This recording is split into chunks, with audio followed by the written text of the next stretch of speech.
میری شادی کو 27 سال کی عمر ہو گئی، شادی سے پہلے کوئی بیماری نہیں تھی، اب یہ ہے کہ بیماریوں نے گھیر لیا ہے، آنکھوں میں، انتڑیوں میں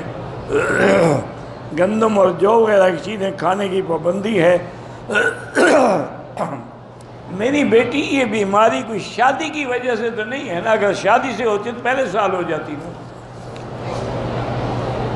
27 سال گزر گئے ہیں، یہ حالات ہوتے ہیں، انسان کو معدے کی تکالیف ہو جاتی ہیں، اس کی وجہ سے پھر باقی ساری بیماریاں ہوتی ہیں، کیونکہ معدہ جو ہے وہ ام الامراض ہے، وہ مرض کی ماں ہے، ساری بیماریاں اسی کے اندر اکٹھی ہوتی ہیں۔ تو اس لیے آپ بالکل مایوس نہ ہوں، اللہ تعالیٰ کی رحمت سے، اللہ کی قرآن پہ یقین کرتے ہوئے 7 دفعہ سورۃ فاتحہ پڑھ کر ہر نماز کے بعد خود پانی پہ دم کر کے اسی نیت سے پی لیا کریں کہ یا اللہ تیرے نبی کا فرمان ہے کہ یہ شافیہ ہے، اس صورت میں شفا ہے، مجھے بھی شفا عطا فرما۔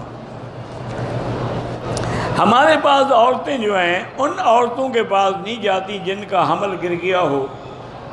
یا جن کا بچہ چھوٹا فوت ہو گیا ہو، کہتی ہم گئے تو ہم بھی ایسے ہو جائیں گے، یہ ہندوؤں کی رسمیں ہیں،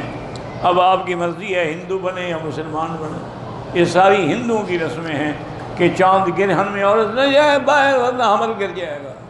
اور حمل گرنے والی منحوس ہے، اس کی شکل نہ دیکھنا، تیرا حمل بھی گر جائے گی، اچھی بات ہے، تیرے حمل کا کیا گناہ ہے یا تیرے بچے کا کیا گناہ ہے، یہ سب ہندوؤں کی باتیں ہیں، لاہور پڑھ کے جھٹک دیا کرو۔ کہتی ہیں کہ کچھ عورتیں اپنے بالوں کو تو ڈھانپ رکھتی ہیں لیکن باقی بدن کو نہیں ڈھانپتی، کہتی ہیں صرف بالوں کے ڈھانپنے کا حکم ہے، باقی بدن کو ننگا کرنے کا حکم ہے، پھر بالوں پہ کپڑا باندھنے، قمیض بھی اتار دے، کیا اس کے بھئی حکم نہیں ہے نا آپ کو؟ کوئی جہالت کی حد ہے، یعنی جس کا بال بھی نظر نہ آئے تو اس کا باقی بدن کیوں نظر آئے؟ کوئی بات کو سمجھا کرو نا کہ عورت کا سر سے بالوں سے لے کر پاؤں تک ہو رہا ہے، سب بدن اس کا چھپا ہونا چاہیے۔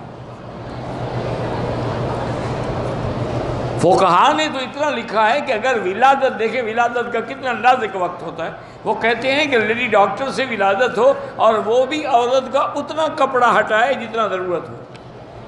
یہ نہیں کہ اس کو ننگا کر دے۔ یہاں تو یہی ہوتا ہے نا، عورتیں جب لیبر روم میں جاتی ہیں سب کپڑے اس کے اتار دیتے ہیں، انا للہ و انا الیہ راجعون۔